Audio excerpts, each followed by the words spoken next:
(2016) 장교합동 인관식이 계룡대 대연병장에서 거행됐습니다. 이날 인관식에서 육해공군 해병대 6,003명의 신임 장교들이 호국의 간성으로 거듭났습니다. 박근혜 대통령은 2016 장교합동 인관식 축사에서 북한에 대해 핵무기 망상을 버리고 진정한 변화의 길로 나올 것을 거듭 촉구했습니다. 신임 장교들에게는 북한이 도발하면 단호하게 응징해 조국 수호에 대한 의지를 확실히 보여줄 것을 당부했습니다. 한미 양국이 주한미군의 사드 배치 가능성을 논의하기 위한 공동실무단 약정을 체결하고 첫 회의를 가졌습니다. 시청자 여러분 그리고 장병 여러분 안녕하십니까? 국방뉴스를 전해드립니다. 미래 육해공군을 이끌어갈 신임 소위들의 합동 인관식이 열렸습니다. 6,003명의 신임 장교들은 국가안보의 초석으로서 숭고한 사명을 결의하고 전후방 각지에서 조국 수호의 임무를 수행하게 됩니다. 김재한 기자의 보도입니다. 하나, 우리는 국가를 방위하고 자유민주주의를 수호한다! 수호한다! 우리는 국민의 생명과 재산을 지키는데 앞장선다! 앞장선다! 미래 우리 군을 이끌어갈 6,003명의 신임 소위가 탄생했습니다. 4일 오후 계룡대에서 열린 합동 임관식에서 육해공군과 해병대 신임 장교들은 대한민국 수호자로서의 숭고한 사명을 결의했습니다. 박근혜 대통령 주관으로 열린 임관식엔 각계 주요 인사를 비롯해 임관 장교와 가족 친지 등 3만여 명이 참석했습니다. 박 대통령은 축사에서 신임 소위들의 임관을 축하하며 애국심과 강인한 정신력을 바탕으로 국가안보를 더욱 튼튼하게 지켜달라고 당부했습니다. 나는 우리 장병 여러분의 애국심이 나라를 지키고 국민들을 지켜낼 것이라고 믿습니다. 만약 북한이 도발할 경우에는 단호하게 응징함으로써 북한이 치를 대가와 조국 수호에 대한 우리의 의지를 확실히 보여주기 바랍니다. 육해공군 사관학교와 삼사관학교, 간호사관학교, 학군장교 등 각 학교별 성적 우수자 8명이 대통령상을 받았습니다. 신임 장교들의 조국 수호 결의에 이어 임관장교 전원의 사진을 모자이크 기법으로 디자인한 한반도 상징물이 박 대통령에게 전달됐으며 대통령 휘호와 서명, 임관장교 개개인의 계급과 성명이 새겨진 호부가 신임 장교들에게 수여됐습니다. 여군 장교는 지난해와 비슷한 375명이 임관했으며 경북대 학군단을 비롯한 73개 대학에서 여군 학군 장교를 새롭게 배출했습니다. 임관식을 마친 신임 장교들은 초급 군사 과정을 이수한 뒤 전후방 각급 부대에 배치돼 임무를 수행하게 됩니다. 국방뉴스 김재한입니다. 합동 인관식에서 박근혜 대통령은 북한 정권은 핵무기가 체제를 보장한다는 그릇된 망상을 버리고 진정한 변화의 길로 나와야 한다고 강조했습니다. 국방부도 김정은이 실전 배치한 핵탄두를 언제든지 쏠 수 있게 준비하라고 전한 조선중앙통신의 보도에 대해 강력한 유감을 표했습니다. 송민아 기자의 보도입니다. 박근혜 대통령은 4일 2016년 장교 합동 인관식에 참석해 축사를 전하는 자리에서 김정은의 핵 도발 위협 언급은 사실상 망상에 불과하다고 경고했습니다. 이는 북한 정권이 핵 개발로는 생존할 수 없다는 기존 입장을 재차 강조한 것으로 풀이됩니다. 그러면서 박 대통령은 핵을 포기하는 것이 북한 체제 생존의 길임을 분명히 깨달아야 한다고 강조했습니다. 이제 북한을 멈추게 하지 않는다면 그들의 핵 능력은 계속 고도화되어 우리 민족의 앞날에 돌이킬 수 없는 재앙을 가져오고 핵무장을 위해 북한 주민들을 더욱 착취하고 고통에 빠뜨릴 것입니다. 이번에는 반드시 북한이 핵을 포기하지 않으면 체제 생존이 불가능하다는 것을 분명히 깨닫도록 해야 합니다. 박 대통령은 또 북한의 도발 위협과 관련해 앞으로 유례 없이 강력한 대북 제재가 시행되면서 북한의 반발과 도발도 더욱 거세질 수 있다며 동트기 전 새벽이 가장 어둡듯이 한반도가 평화와 통일로 가는데 지금이 가장 어려운 마지막 고비라고 말했습니다. 그러면서 한미 맞춤형 억제 전략 등 실질적인 확장 억제 능력이 발휘되도록 제반 시스템을 확인하고 보완하는 한편 킬체인과 한국형 미사일 방어체계 구축 등 우리의 독자적인 대응 능력 확충에도 최선을 다해줄 것을 당부했습니다. 국방부도 우리와 유엔, 국제사회가 북한의 핵을 억제하기 위한 노력으로 여러 사안을 진행하고 있는데 북한의 핵탄두 발언은 이런 노력에 반하는 적반하장격 행태라고 지적했습니다. 또 박근혜 대통령을 비방한 데 대해 구태의연한 행태를 묵과할 수 없다며 강력한 유감을 표명했습니다. 앞서 조선중앙통신은 지금의 정세를 더 이상 수수방관할 수 없다며 자신들의 군사적 대응 방식을 선제 공격적인 방식으로 모두 전환시킬 것이라고 보도했습니다.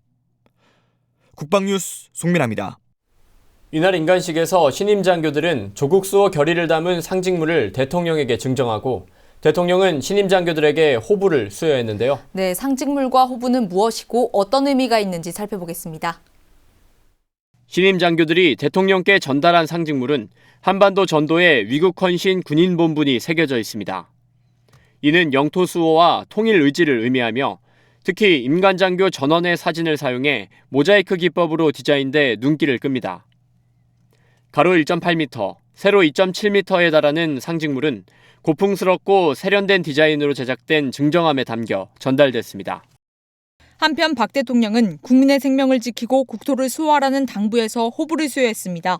호부는 과거 조선시대에 임지로 떠나는 장수에게 왕이 수여하던 배로 자대로 배치될 임관장교들에게 수여돼 의미를 더했습니다. 호부 앞면엔 국세치로 적힌 대한민국 장교 글씨 양옆으로 임관장교 결의인 위국헌신 군인본분이 안중근 장군의 서체로 새겨 있습니다. 뒷면엔 임관자 계급과 성명, 임관 구분과 기수가 적혀 있고 군 통수권자인 박근혜 대통령의 친필 휘호와 서명이 새겨 있습니다. 대통령 친필 휘호는 필사즉생 필생즉사라고 적혀 있습니다. 신임 장교들 중에는 독특한 이력을 지닌 인물들이 화제가 됐습니다. 최초의 여대 학군단 출신 해병대 장교와 간호사관학교 출신 남군 간호장교 등 화제의 주인공들을 김하영 기자가 소개합니다. 2016년 장교 합동 임관식. 6,003명의 임관장교를 비롯한 가족, 친지, 각계 인사들이 계룡대 연병장을 가득 메웠습니다. 신임 장교들은 임관식 본행사에 앞서 한민구 국방부 장관에게 임관 신고를 하고 계급장을 수여받았습니다. 가족들이 직접 임관장교의 양 어깨에 소위 계급장을 달아주며 조국 수호의 간성으로 나아가는 첫 길을 축복해줍니다. 이날부터 새 출발을 하게 될 초임 장교들 중에는 독특한 이력을 지닌 인물들이 있어 눈길을 끌었습니다. 유호인 소위는 여대 학군단 출신 중 최초로 해병대 장교로 임관했고 박유정 소위는 두 번째로 학군 출신 여군 해병대 장교가 됐습니다. 또한 국군 간호사관학교 출신 최초의 남자 간호장교로 권재혁 소위 등 7명이 임관하며 성별의 벽을 허무는 의미 있는 주인공이 됐습니다. 저희 아버지께서는 해병대 590기십니다. 평소 아버지를 보면서 존경심을 느끼게 되었고 해병대 장교로서 나라를 위한 일을 해보고 싶다고 생각이 들었습니다. 해병 소위로서 제게 주어진 임무를 완벽히 수행해내는 강한 장교가 되겠습니다. 지금까지 간호에서는 여성들만 주를 이루고 있었는데 그러한 부분에서 이제 남자가 할 수 있는 힘이나 체력을 이용해서 군 의료 발전과 의무병과의 발전을 위해서 노력하겠습니다. 이번 임관식을 통해 세 번째 군번을 갖게 된 인물도 2명이나 탄생했습니다. 2010년 병사로 입대했다가 2012년 전문하사로 복무했고 이번에 학군장교로 임관한 방재웅 소위와 2009년 병 입대 후 2014년까지 부사관으로 근무하다 3사관 학교를 졸업하고 장교가 된 이정철 소위가 그 주인공입니다. 장교로서 국군 초석이 되어 국가 방위에 힘쓰도록 노력하겠습니다. 화이팅! 저마다 다른 6,003가지의 인생을 살아오다 국가 방위의 기초가 되기 위해 한자리에 모인 초임 장교들. 국민의 생명과 재산을 지키는 수호자가 되기 위해 명예로운 출발선에 선 그들의 앞날이 희망차길 기대합니다. 국방뉴스 김하영입니다. 국방부와 주한미군 사령부가 주한미군의 사드 배치와 관련해 공동실무단 구성 관련 약정을 체결했습니다. 국방부는 사드 체계가 북한의 위협으로부터 대한민국을 방어하는 데 기여할 것이라며 사드 배치 가능성에 대해 협의하겠다고 밝혔습니다. 오상현 기자의 보도입니다. 국방부가 주한미군의 사드 배치를 협의하기 위한 한미 공동실무단 구성 관련 약정을 체결했습니다. 우리 측에선 유재승 국방부 국방정책실장이, 미 측에선 주한미군 사령부 토마스 벤달 참모장이 약정서에 서명했습니다. 한미 양측은 한미동맹의 미사일 방어태세를 발전시키기 위한 노력의 일환으로 주한미군 사령부가 운영하게 될 사드 배치 가능성에 관해 협의해 나갈 것입니다. 오후 3시부터는 약정 체결 이후 처음으로 한미 공동실무단의 회의가 열렸습니다. 한미 공동실무단은 한 측에서는 국방부 정책기획관 정경수 소장이, 미 측에서는 주한미군 사령부 기획참모부장 헤드룬드 소장이 공동단장을 맡았습니다. 한미 공동실무단에서는 적정 부지를 선정하고 안전과 환경, 비용 문제, 협의 일정 등에 관해 협의를 진행하게 됩니다. 이를 위해 시설과 환경, 법무, 외교 관련 인원이 공동실무단에 편성됩니다. 민간 전문가는 참여하지 않지만 협의 과정에서 필요하면 자문을 받을 계획이라고 설명했습니다. 국방부는 주한미군이 운용하게 될 사드 체계는 북한의 증대하는 핵과 미사일 위협으로부터 대한민국을 방어하는 데 기여하게 될 것이라고 덧붙였습니다. 국방뉴스 오상현입니다. 서울지방보훈청이 국가를 위해 희생한 독립유공자를 위문하는 특별 행사를 마련했습니다. 앞으로 매달 한 번씩 진행될 예정인데요. 치열하게 항일 독립운동을 펼쳤던 서상교, 김영관 애국지사의 집을 찾았습니다. 윤현수 기자가 취재했습니다. 서상교 애국지사의 집을 찾은 이경근 서울보훈청장과 이태종 한화 방산보문 대표이사. 공손하게 인사를 드리고 대통령 위문품과 서울보훈청에서 준비한 특산품을 전달합니다. 집에서 내온 차와 다과를 간단하게 곁들이며 대화를 나눕니다. 올해로 94세인 서옹.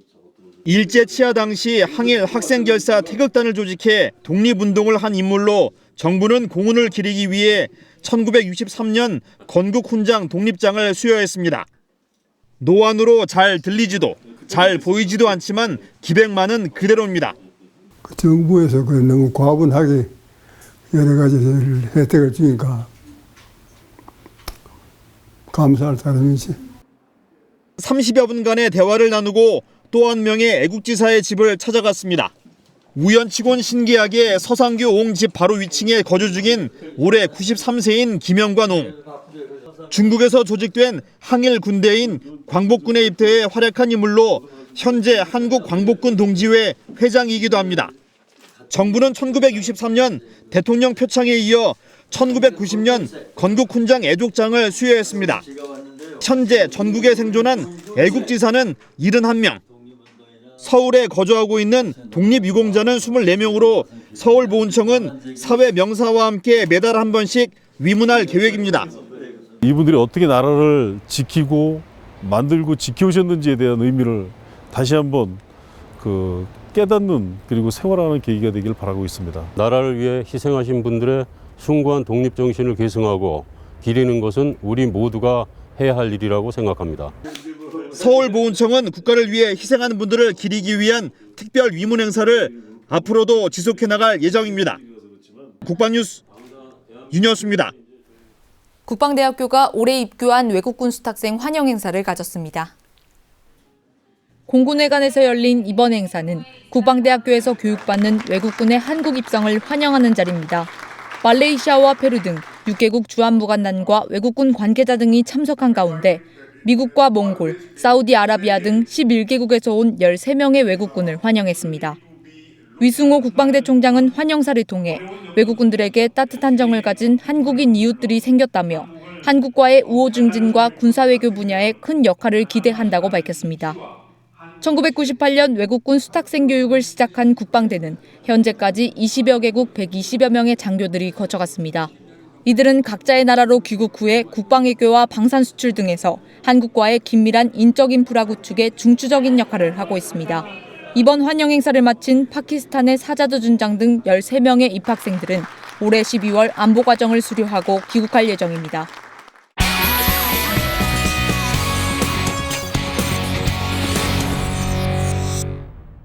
북한의 핵미사일 도발이 계속되면서 국제사회는 한 목소리로 대북 제재 강화의 필요성을 역설하였지만 관련국 간의 이견으로 북한의 4차 핵실험 이후 52여일이 지난 3일에서야 대북 제재 결의안이 채택될 수 있었습니다.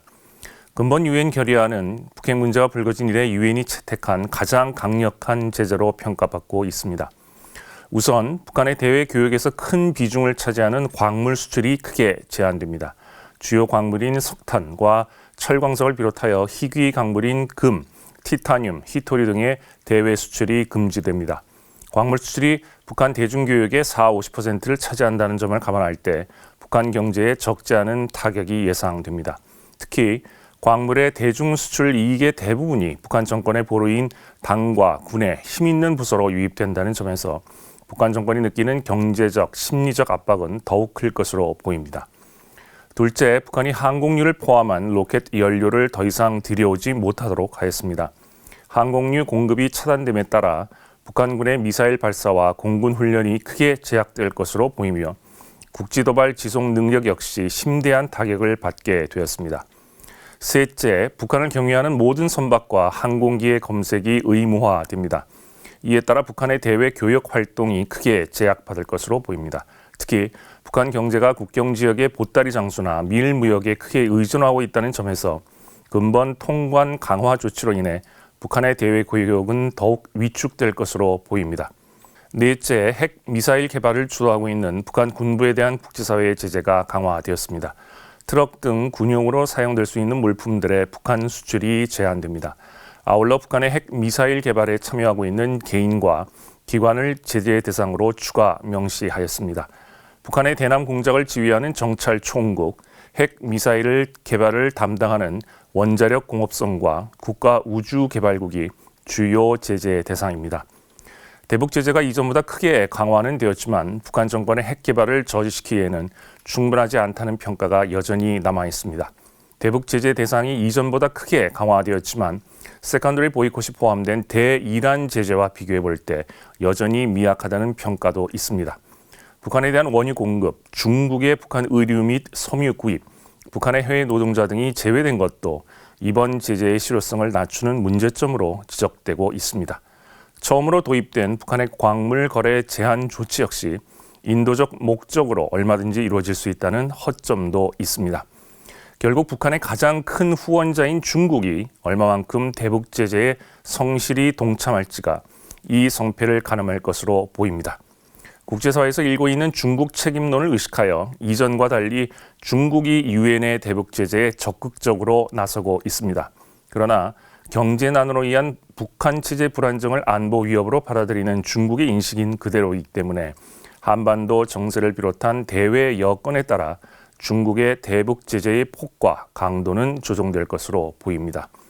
한국, 미국 그리고 일본의 양자 제재에 이어 유엔을 중심으로 한 국제사회의 대북 제재가 이행됨에 따라 북한 정권은 여러 방면에서 적지 않은 압박을 받게 되었습니다.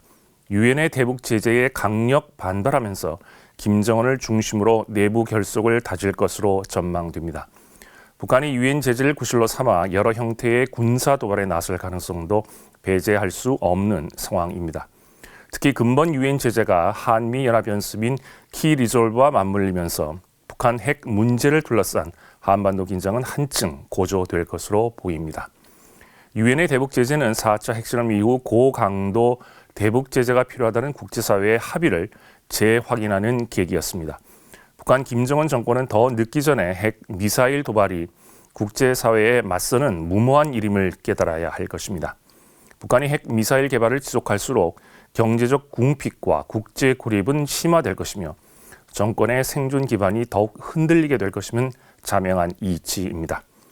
북한의 불가역적인 비핵화를 위한 대북 공조를 유지해 나가는 가운데 북한 핵 외교에 새로운 돌파구를 모색해야 할 시점입니다. 국방주간 이슈의 이명철이었습니다. 이번 주말 교통 상황은 어떨지 알아보겠습니다. 네, 한국도로공사와 함께하는 고속도로 주말 교통정보 함께 보시죠.